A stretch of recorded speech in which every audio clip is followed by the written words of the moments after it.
All right, well, back to the speakers. Thank you, guys. Hope you had a good break. Yeah.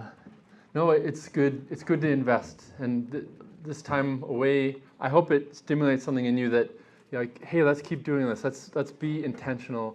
Let's be regular in investing into our relationship. Let's make that a priority. Let's prune off some of the things that are making that difficult for us, because not only will we benefit, not only will our kids benefit, those around us, but it brings glory to God when we are growing closer in oneness and letting Him lead us and guide us. And He's the one that makes us one, isn't it? So, yeah. So, Let's grow go. your marriage. Let's go. Yeah. You know, I just wanted to share, you know, when we talk about spending time together and setting off time, you know, we haven't been doing the going out for a meal every week or something, because it hasn't always been possible. But we have always made a point of just spending time together, and that might have been just being at home playing a game. I love playing games with Ned because, you know, he loves to win, so it's all in. So, and I don't mind losing as long as I get to spend time with him. So I kind of trick him. I say, let's play a game so you can win, and then I get to spend time with you, you know. And it doesn't cost anything. So there are so many things we can do without having to spend money. Just use that as an excuse of being together. Also, those resources too. One thing that we've really enjoyed is taking a book and just reading a chapter at a time. Maybe this fits for some of you, not for others, but we'll read a chapter. I highlight the things that I'm interested in and speak to me or that challenge me. She'll have her copy and she'll do the same. And then we go and just kind of talk about the highlights. We go out for a coffee, go out to Panera or whatever it might be. And it's not talking about like, we need to build our marriage now, but it's more like, hey, you know, this is really interesting. I thought that was really, you know, I hadn't thought about that before. And we just have this informal conversation based on that chapter. And it's not a huge homework assignment. It might be 5-10 pages that we read during the week, and then we work through a book that's actually helps us move forward together. Yeah, and just that quality time is worth it itself. And it's maybe less threatening because it's not about our issues. But, you know, some of those issues in that book might be our issues, but we get to talk about them because they're in the book. So Yeah. That's helped us a bit. We need to get back to doing that, actually. Yes. Yes. We have a few books on a list of books that we want to do. Yeah. So page 17,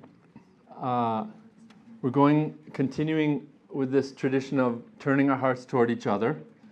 And we want to start out this final session with a chance for you again to turn your hearts to each other, what I value in my spouse. So we're going to be expressing things that we cherish, that we value in one another. And the instructions here, well, before we get into that, Jorid wants to, that's what you're looking forward to, but Jorid wants to share a little introduction to that. Yeah, I was just thinking, you know, it's so easy for us to see the things that we wish we had.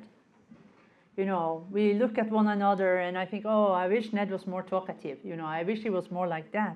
Instead of really look at the good things that he has. You know, when we're apart, we actually get to miss one another. And I like that. But why do I miss it? Because I miss the good things in Ned. And so this whole exercise is just kind of like underlining again. Why am I together with this other person? What are the things I really appreciate? And so we don't take each other for granted, but we actually think about the good things that we have. In 1 Thessalonians 5:8 it says, "Give thanks in all circumstances, for this is the will of God in Christ Jesus for you, especially in your home." That was added by us. But give thanks in all circumstances. You know, gratefulness. We used to have this VeggieTale thing, and it said a grateful heart is a happy heart, and we had it standing on our mantle, you know, just to remind ourselves that, you know, a grateful heart is a happy heart. So as soon as the kids started complaining, you know, it's like, did you see what what's his name, Bob the tomato said? You know, what did the cucumber say? You know, grateful heart is a happy heart. So I hope you can take some time and you can It's hard because you just have one to share, but look at the list and write down a few things that you really appreciate about your spouse. And then also, what's the occasion that you have seen this? Characteristic? Yeah. Or this, yeah. You have seen that in your spouse's life. So you're being very concrete, not just like, oh, you're such a dependable wife. You know, I really appreciate you. You're a dependable partner for me. But then think of an occasion where you've seen that lived out. So it'll take a little bit of going deeper, because then you get to share that with you. You know, for me, you're such a kind person, and I see that lived out in this situation, and I'm really grateful for you. You're a blessing to me. let them do it. So we're going to give you some time to turn your hearts to each other in this way.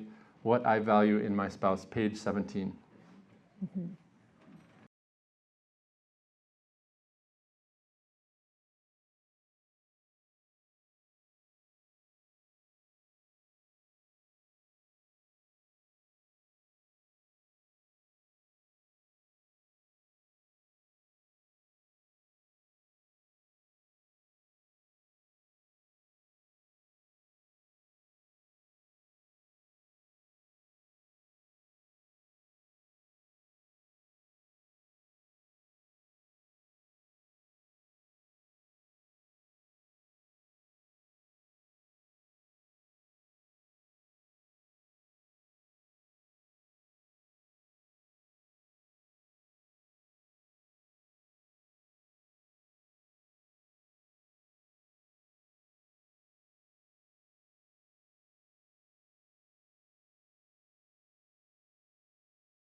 All right, we're going to have to interrupt you now, and I hope it was a good time together.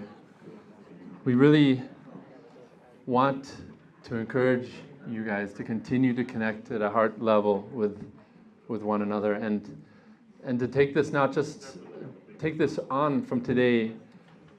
Little challenge for you is to start something we call the Gratitude Project. So for the next 3 weeks, try to take time each day, maybe 5 minutes or whatever it is, for the next 3 weeks to write down what you are thankful for in your spouse, who they are, what they do, any kind of things that positive, and then share that with them. But during the day, just be intentionally asking God, what blessings am I missing in my spouse? Open my eyes to see new things, new blessings, positive things I can be grateful for, and things I can express this gratitude. It's about forming a lifestyle, because it's not just when we have an anniversary or when it's Valentine's Day or, I don't know, a birthday, but a lifestyle of expressing gratitude, of encouraging one another, like it says in the word, encourage one another daily. But we have to have eyes to see those things. We have to be studying our spouse and then expressing that, because when we express it, it takes on a new life. It has power, and it really transforms us in our relationship. It's really been something that I have had to learn. As a Norwegian, we're not great at giving encouragement or what do you call it? Just the other words. Expressing the Compliments. Yeah, compliment. When I started working with Americans and they gave me compliments, the first thing that came to my mind was like, oh, what do they want from me? Because that must be the only reason why they are giving me a compliment. Because we didn't grow up with compliments. In Norway, we think, well, don't say too many nice things because they will become proud people. And we hate proud people, No, we need to learn to show appreciation. And You for should us, tell about that time in Greece. When when I lived in Greece, I was learning Greek, and sometimes I went into the city and I went to this bookstore, and I was always nervous when I went there because the cashier lady, she was so mean. The Greek language is pretty hard. It's like a, and I'm like, I was all sweaty when I came up to her, with my 3 words, And then one day I saw that she had cut her hair. And I went up to her, and in my stumbling Greek, I said, wow, you look so nice. I really like that haircut on you. From that day, I had the best service ever, That's all it took. I can imagine her day was stressful sitting there, having to answer all kind of silly questions and dealing with a silly foreigner like me. But just that little compliment I gave her changed the whole attitude. And I think that can change the attitude in our homes too. Maybe we're good at giving compliments outside. We can practice it at home. Yeah. So make that a goal, to express gratitude and to encourage one another daily. We're going to, it's not really switching gears, it's actually just another topic that we'll talk about learning to, let me change, learning to make and respond to bids. And I'll explain what that means. But I don't know if any of you have read the book 7, what is it called? It's a John Gottman book. John Gottman is a guy that studied couples and marriages for decades, and he has tons and tons and tons of data, and he understands really well what are things that cause marriages to fail and what are things that build strong marriages. And he talks about bids, making and recognizing bids. And that's really just recognizing invitations to emotional connection in our relationships. So we're giving bids to each other. We're giving invitations or, an offer to connect on an emotional level all the time in all kinds of different ways. And it can oftentimes be very small, and oftentimes they go unnoticed. But when a couple does start to recognize and respond positively to the bid of emotional connection, things really start moving. And when you get an invitation, what do you feel when you get an invitation? feel happy about it. I mean, wow, they invited us, you know, and we can invite each other into our lives. You know, like Ned wants me to be a part of his life. Yeah, there are maybe some times where I'm making a demand, but it's so much nicer to get an invitation than being told, you better show up at 2 o'clock, you know. What did I do, you know? No. Sometimes Ned is sitting in his office and I call out to him and say, Ned, come on, we need to talk, you know. Yeah, he doesn't really want to come out of that office, you know. It wasn't a very nice invitation. But when you get an invitation, when you're invited to be part of the other person's lives, it's such a beautiful thing. So it's like making an investment into your relationship. I guess there's another. I guess, you know, we have a choice when a bid is made. We can respond positively and like lean in, or we can respond negatively.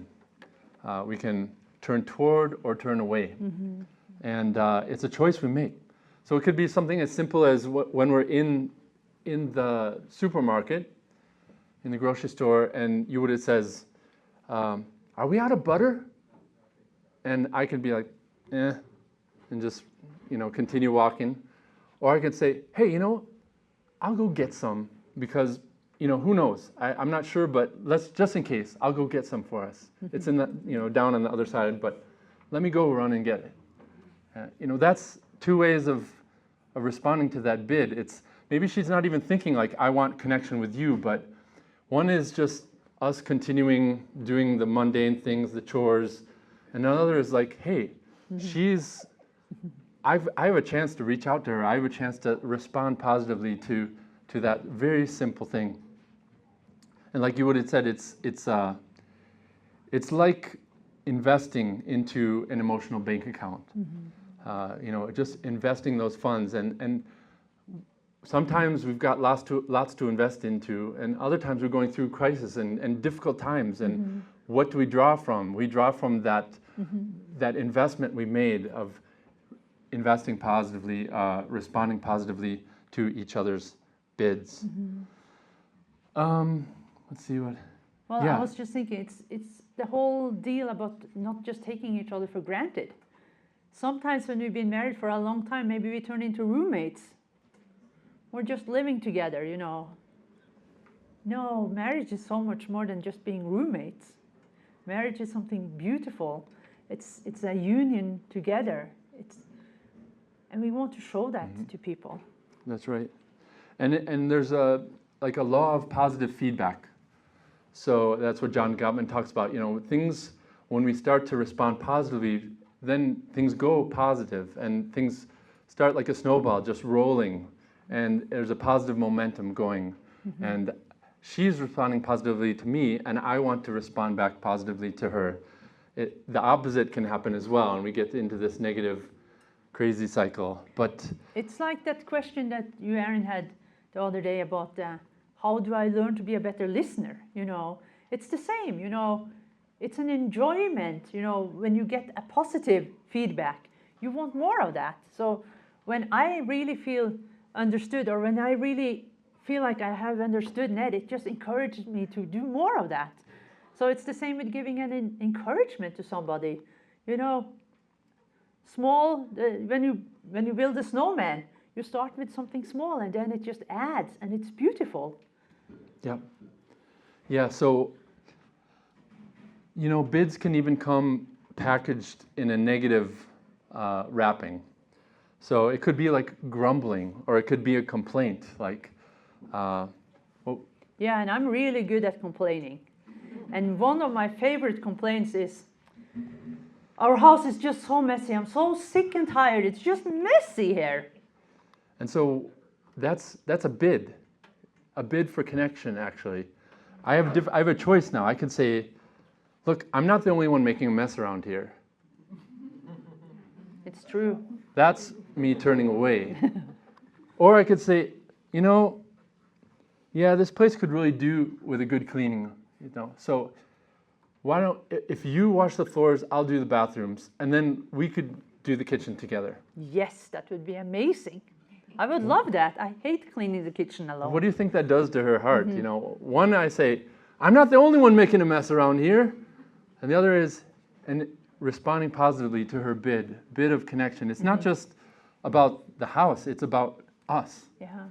It's And about it's opportunity. Yeah, it's about looking for opportunities to be helpful to one another, to be kind.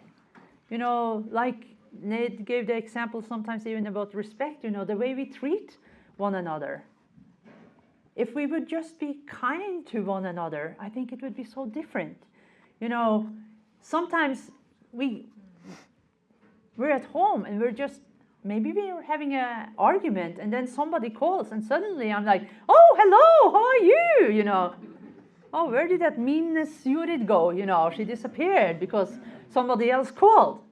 Why is it that with the person I love the most and I cherish the most, I can still be the meanest ever?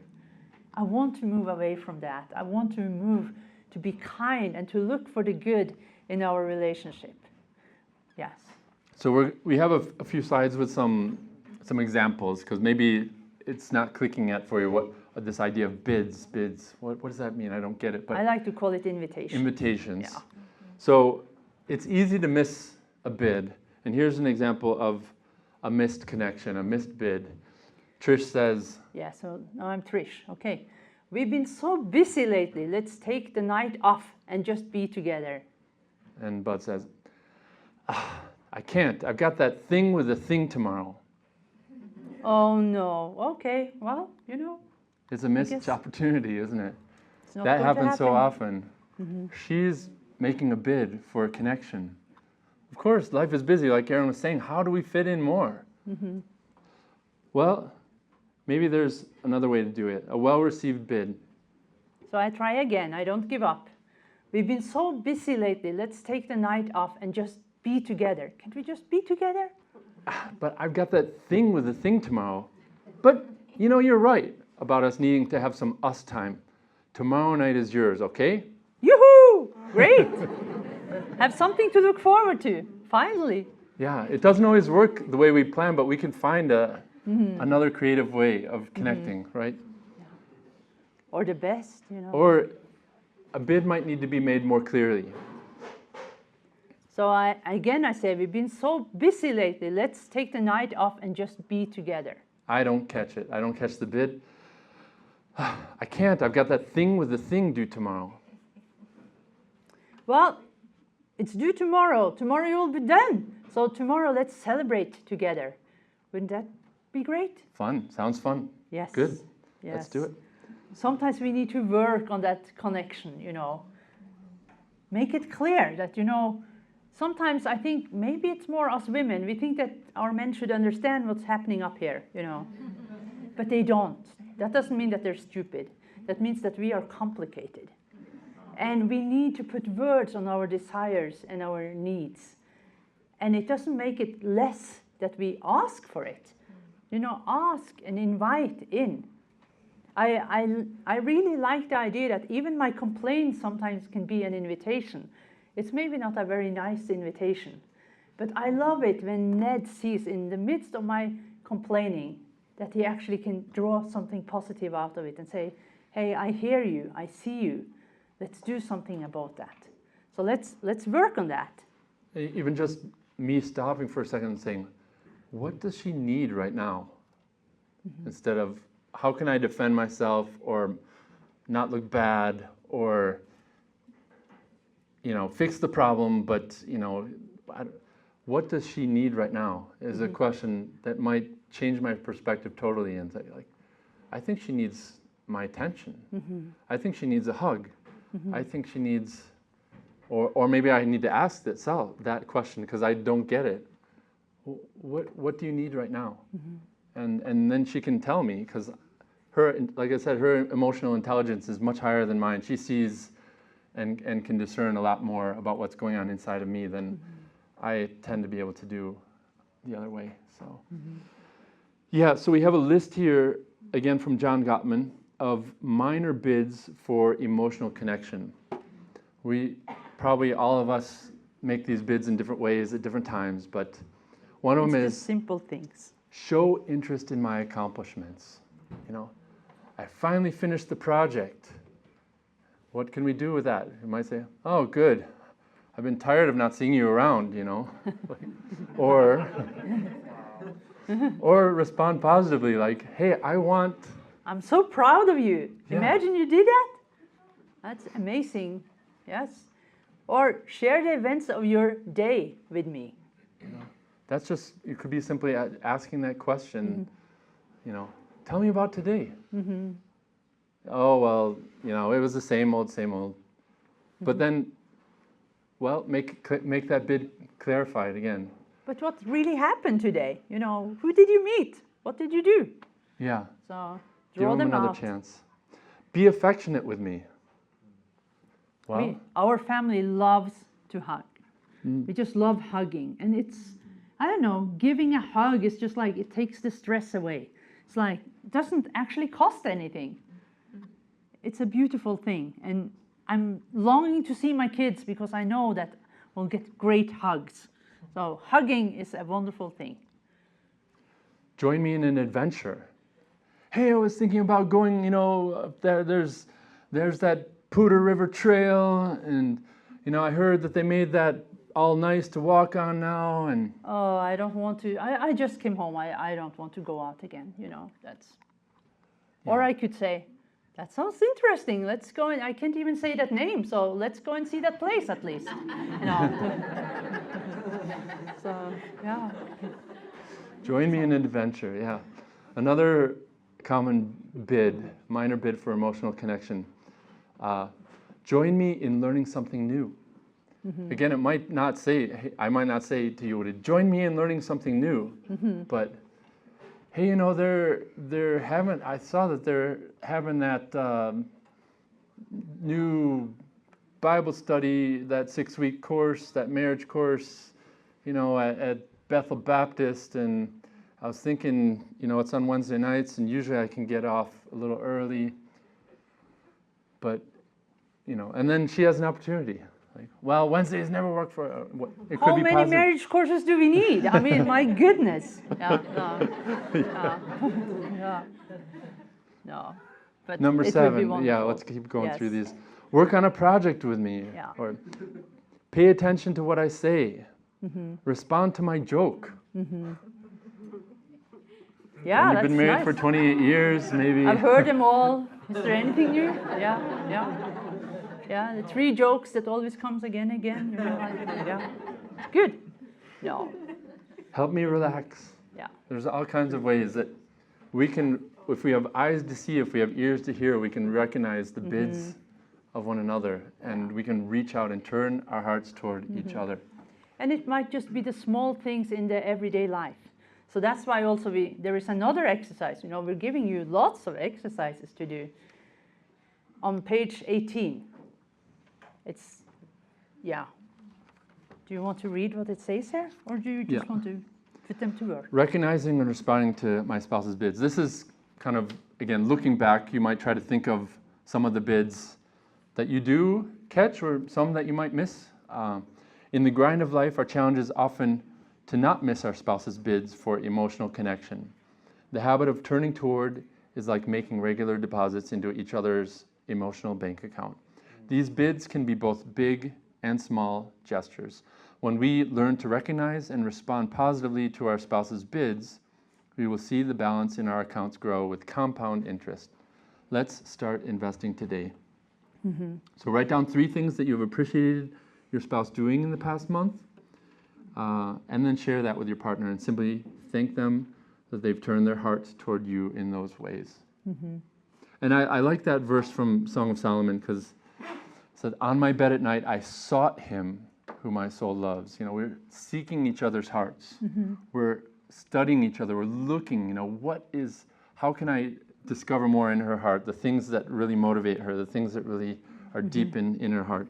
I will rise now and go about the city, in the streets and in the squares. I will seek him who my soul loves. So this process of recognizing and responding to bids is an active process. It's not a passive thing. I can't be apathetic. Otherwise I'll miss the bids. And I can't be, of course, bitter, because then I'll turn away. But keeping my heart soft, keeping my heart open, and actively searching out my spouse's heart. So we'll give you some time now to write down a few things. Think about things you have seen your spouse doing in the past month, and then be able to share them with each other. Take turns in that. Listen well. Receive each other's encouragements and bids, and respond positively. And it was about what they have done, not about what they haven't done, okay? So when you make your list, make it about what they did do. Right.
While we were talking together, I recognized a bid that Jorid makes regularly that usually I miss. And I'm one that I'm an introvert. I'm also a more late night person. But oftentimes you would say, I'm going to bed now. And that's actually a bid. I can respond different ways. I can be like, okay. I usually am not, it's not negative response, but it's just like, okay. Or I could say, wait, I'm coming, let's just go to bed at the same time tonight, Mm-hmm. It's a bid for emotional connection. I think when I mentioned that, you would have lit up like, I would appreciate that, It doesn't have to happen every night. We've got different kind of personalities and schedules and, and I do enjoy some quiet, alone time at night, but to respond positively to that bid when it comes, I think I realized she would really enjoy that. So Yeah. Yes, so bids. I hope that was helpful for you guys. This is the final stretch here, with the last half hour of our time together, and we're going to talk about teamwork in marriage. And I'm sure you guys are good at it. I mean, there's, when we're in Europe, we always talk about soccer, because I understand soccer, but I do not understand baseball, American football. To me, I'm sorry, it looks like a gang of silly people laying on top of one another. What's the point? At least in soccer, one goal there, one there, and they run like crazy. Of course, yeah. Yes, it's different. But here on this slide, I don't know if you can see it, there's a competition going on. And these are Belgian draft horses. And you maybe know more about this than we do, but according to what I've read, these Belgian draft horses are bred and trained to pull heavy, heavy loads. And according to what I read, one Belgian draft horse, when they're trained well, a strong, healthy horse can pull up to 8,000 pounds. That's a lot. But when two like this are yoked together, it's not just 8 plus 8. There's a synergy there. There's more. So I read that they can pull 20 to 24,000 pounds. Two Belgian draft horses. These are two horses that don't know each other. They're just strong, healthy individuals, but they're put together. They can pull up to 3 times as much. Not double, but 3 times. But if these two horses are trained together, they know each other, they trust each other, it says they can pull up 30 to 32,000 pounds, so up to 4 times, not double, but 4 times what 2 individual horses could pull. That's synergy, that's powerful, and I believe that that's what God wants to see in us, in our marriage, 2 not competing together or against each other, but combining our strengths, supporting each other in our struggles, in our weaknesses, that we would have a much greater outcome. And that was God's plan from the beginning, right? Be fruitful and multiply, right? Be fruitful and multiply. He wanted us to be fruitful. He wanted us to have a good return for our labor. And there's joy in that. There's satisfaction in that when we come together and we say, look what we accomplished together. I couldn't have done it without you. And I'm glad we're on the same team. When we're fighting against each other, when we're working against each other, when we're living in that cellar of criticism, it's tough. It's not fun, and it's not very successful either. I wanted to read from Ecclesiastes chapter 4. It's a really well-known passage, but it's good to read it together here again. It says, 2 are better than 1. I don't know if it always feels like that, but it's true. That's what the Bible says. 2 are better than 1 because they have a good reward for their toil. For if they fall, one will lift up his fellow. But woe to him who is alone when he falls and has not another to lift him up. Again, if 2 lie together, they keep warm. But how can one keep warm alone? And though a man might prevail against one who is alone, 2 will withstand him. A 3-fold cord is not quickly broken. And of course, we know that third cord is God himself. He's actually the really strong cord, and we're just wrapped around him together. But I love that passage, and I love that imagery of a threefold cord. Yeah. So we were thinking to take some time and find out what makes a strong team. What is a strong team? I mean, we try to find a nice picture. I don't know if this brings good feelings for you or Good memories, long ago memories, right? What is it? I have no clue. Who are those guys? These guys aren't they the Colorado Rockies? Weren't they like good at one time? Kind of like the Cubs. I'm from Chicago. I'm from Chicago, so we're the lovable losers. Yeah. But what would you say makes? I mean, this is an open discussion, yes. and on page 19, like we had for the Trinity as our model, we've got some open spaces here where you could write down either on the booklet or on your notebook there, qualities of good and successful teams. What are some qualities? And let's just throw out your ideas. What are important things for a team to be successful? Commitment, right. Yeah. Communication. Commitment. Yeah. Communication is good. Can we expand on that? Like, so commitment to working hard to make what you're after accomplish it. Yeah, so commitment to the goal, commitment to your teammates too, right? To one another. A common goal. Yeah. Right, okay, so that could be a thing to write down. Commitment, but to a common goal. There's communication, I heard, over here. Without communication, these guys would not have won the pennant. Humble attitude, right? I'm part of a team. I'm part of something bigger. It's not all about me. Hard work, indeed. Yeah. Takes lots of work to be Did in a you? team. Sorry, okay. I said being equally yoked, both having a relationship with Christ. Being equally yoked, yes, both having a relationship with Christ. Yeah. Very Excellent. important. Lots of practice. Practice, yes. There are skills to be learned, right? And to be practiced over and over again and not give up like, okay, we're going to do those grounders again, we're going to do this. Like, what happens when they bunt the ball? Or what happens when this situation comes up? We're practiced, we're ready for when it comes up. We've got the skills. Knowing your position or role. Yes. Wow. People know their roles. Like, we all want to be the pitcher or something, like we can't all be the pitcher. And if everybody stood on the mound, then the other team would be, yeah. Having a good coach.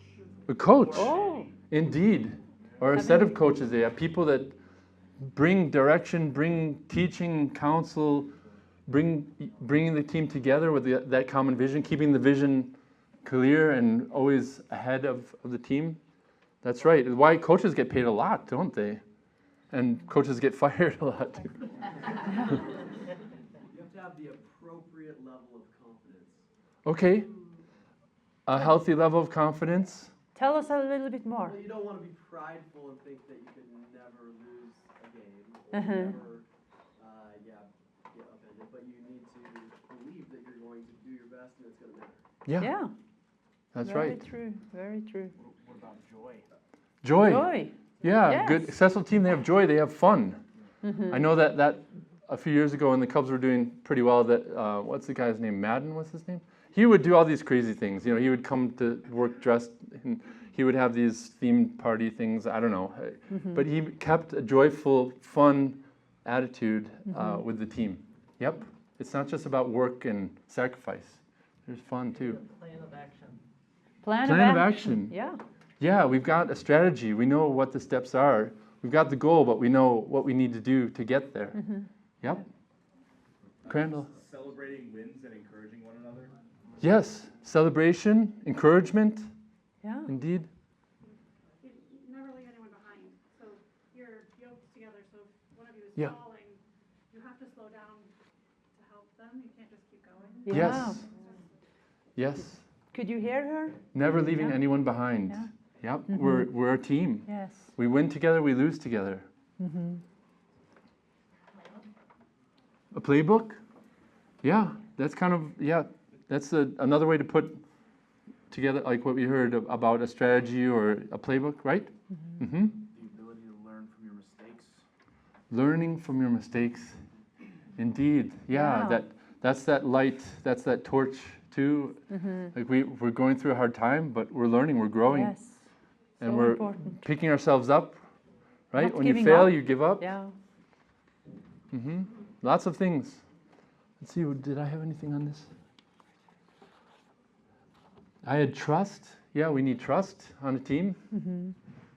Like the ball is going over my head, but should I run back and try to get it, or do I trust that the guy that called the ball is gonna run forward? It looks like it's pretty short. I don't know if he can get it or not. I'll trust him.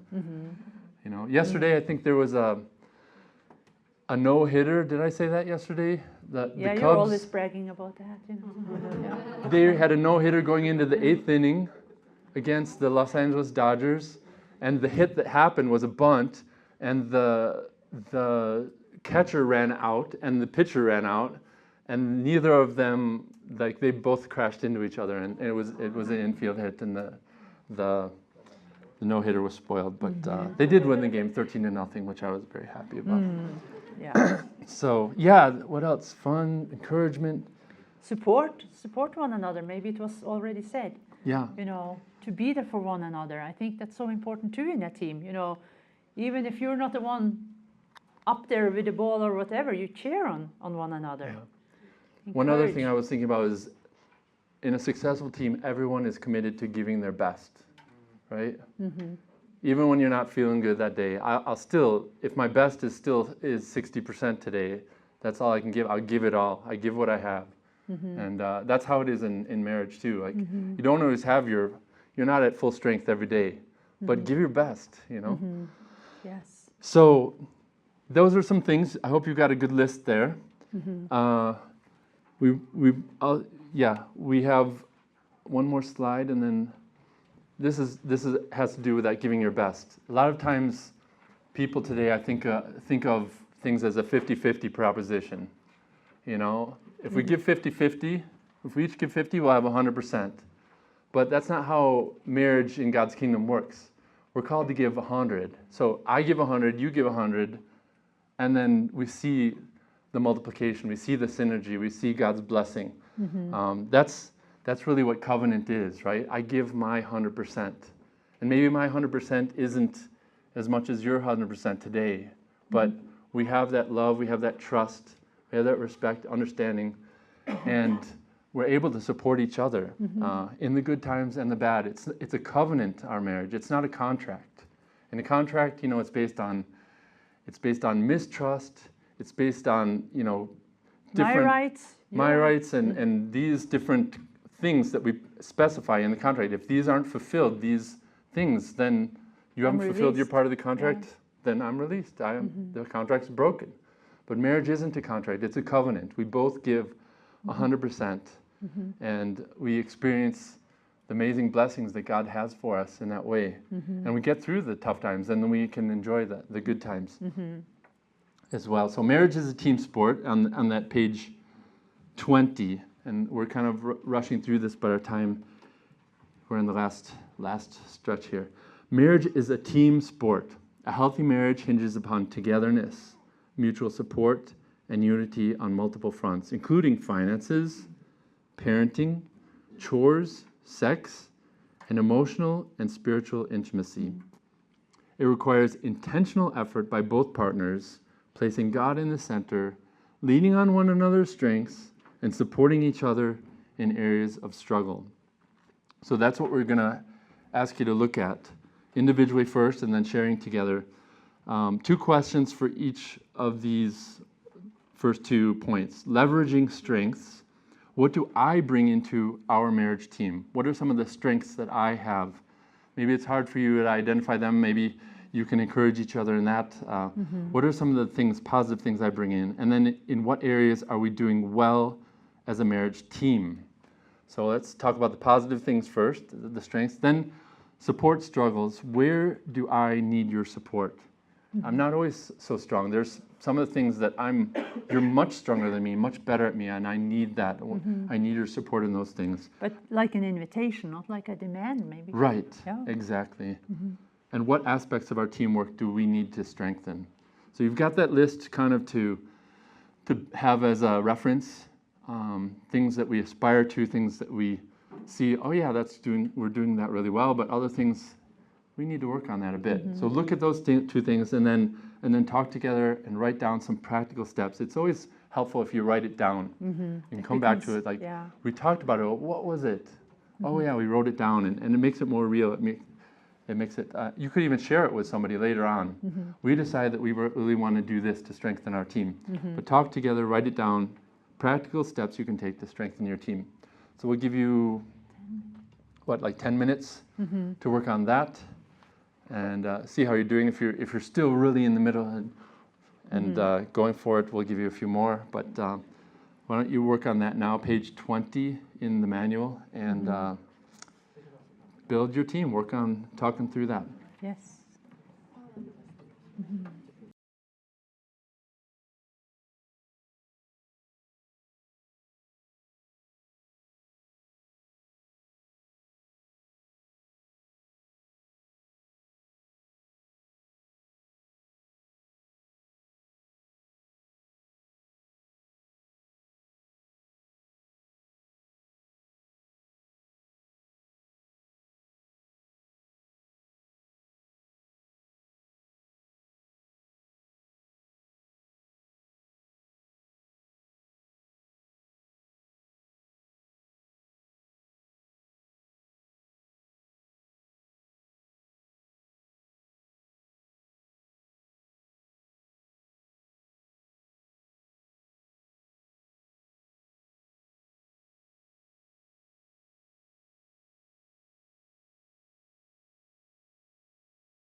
we're in the last innings now.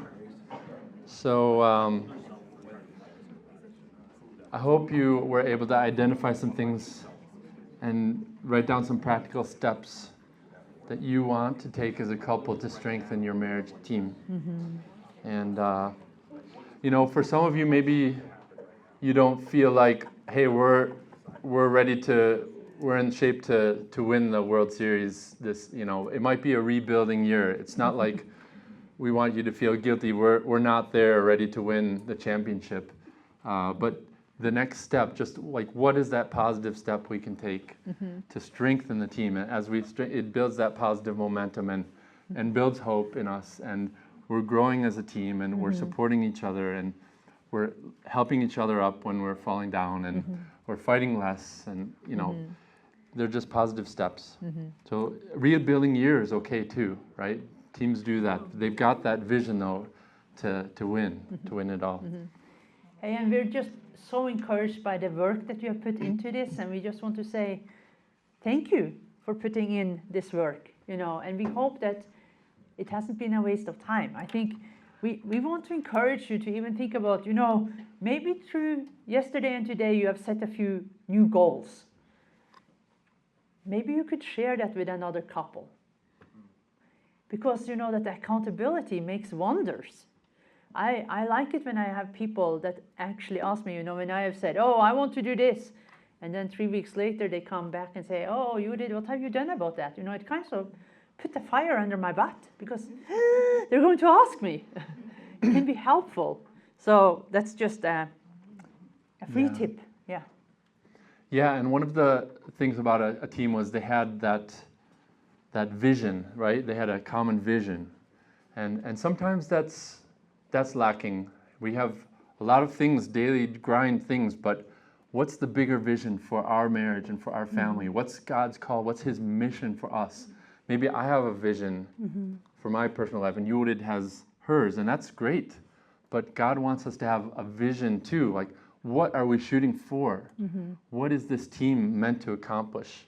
And we wanted to share just an example from us of we've worked through this ourselves to what are our core values as the Spiecker family, and what can keep us on track. What are the things that help us prioritize and be intentional and keep the direction, and in our decision making, if we don't have a clear set of values and a vision, then it's hard to know like what's the right decision, or what do we need to prune off. But when we do have that clear, and that's a process, then that can help save us from a lot of lost time and lost years and unnecessary conflict, or getting sidetracked on this and that. So here's something that we came up with, and it's very simple, but Spiecker family core values. We said we are called together to make a difference by walking alongside couples and modeling our values of family. We're called together as a team, and we really do try to live that out. Friendship, as in our marriage, as the basis of a satisfying marriage and family, to cultivate friendship together. Integrity, walking the talk, not just going to church on Sunday, but really trying to live it out the whole week. Hospitality, that's something that God has put on our hearts, and we do a lot of in Albania.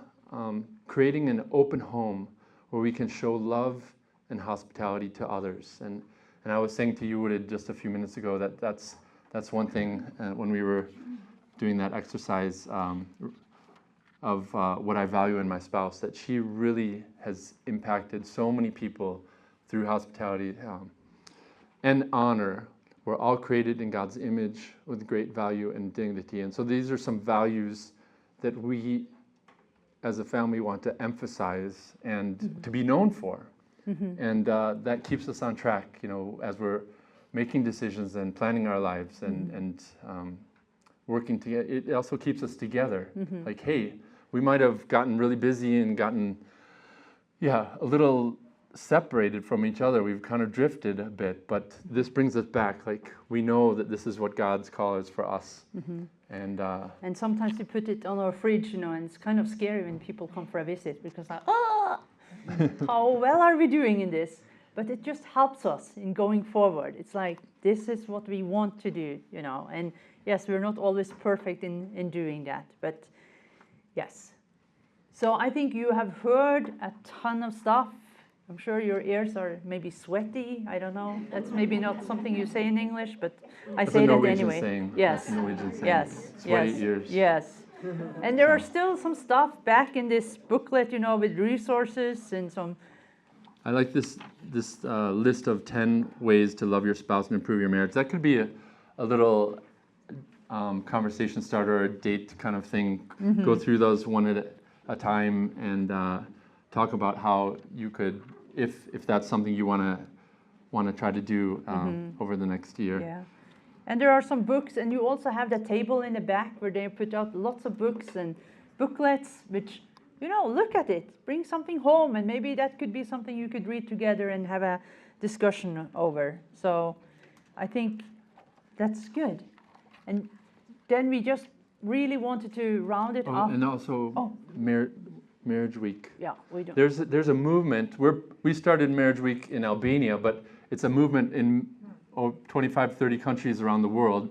It's also here in Albania. No, in America. In America. We're in America right now. Yeah. It's in Albania. Yeah. We're the national coordinators for Marriage Week in Albania, but Marriage Week USA is every year from February 7th to the 14th. It finishes up with Valentine's Day. But they have a website, nationalmarriageweekusa.org, and it's kind of a clearinghouse of different resources, marriage and family resources, and they also publicize different events all around. Might be worth taking a look at, because marriage, it's not just for 1 week, but in Albania we use that as kind of the annual checkup, like, hey, it's time for Marriage Week again, it's time for that service, like changing the oil or getting your teeth checked, and we do that with our marriages too. We're trying to change the weather, start a tradition in Albania, and that people and churches are actively, regularly investing into their marriages, and so giving some extra meaning to Valentine's Day too. But nationalmarriageweekusa.org, you might find some interesting resources there as well. So, do we want to give them the 3 last minutes to pray together? Yeah, I think, why don't you, as a couple, just take a couple minutes, thank God for what He's been showing each of you, and for the discussions you've had for this time, and commit those decisions that you've made to Him. Bless one another. And then we'll finish up with a closing prayer. Yeah. Is that great? And then we'll be done right at 12 o'clock, and the food is going to be ready. So just pray together, and we'll finish it up then. Yes, Lord.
Let's pray all together.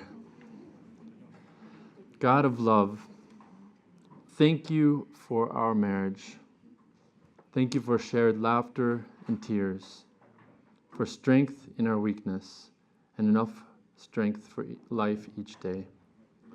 Thank you for the gifts we bring each other, and bless us as we grow together in love through all that life brings through the years. Amen. Bless you all. Thank you for this opportunity that we had to share a bit with you. We wish we had more time with you all to sit down and just share life around the table. We have a little bit of time, right, for those that can stay. And we'd love to meet some more of you. And yeah. Do you have a practical? Do you have any practical announcements or